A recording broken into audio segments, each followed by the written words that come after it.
Welcome to Kenton's videos. Enjoy the video. In this video, I will explain how to remove a Chrysler Town and Country door panel. Before we begin, it's crucial to ensure your safety by disconnecting the negative battery cable with a 12mm wrench. Next, gather your tools.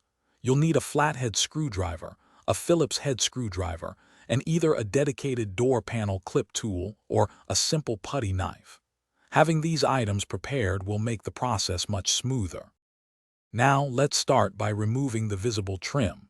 Use your flathead screwdriver to gently pry up the power window switch panel. Once it's loose, carefully disconnect the electrical wiring harnesses attached to the switch. After that, locate and remove the two Phillips head screws. One is typically found inside the door pull, and the other is often hidden behind the door handle. Keep these screws safe for reassembly. With the screws removed, it's time to detach the main panel.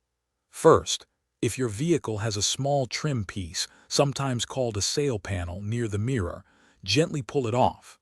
Then, starting from the bottom or sides, insert your door panel clip tool or putty knife between the door panel and the door frame. Apply steady, outward pressure to pop the plastic clips free all around the panel's perimeter. Once all the clips are released, carefully lift the entire door panel straight up and away from the door frame. As you do this, you'll need to disconnect the door lock rod by releasing its small clip.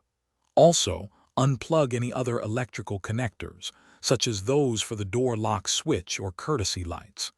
With everything disconnected, set your door panel aside in a safe place, and you're all done. Thanks for watching. Consider subscribing if we helped you.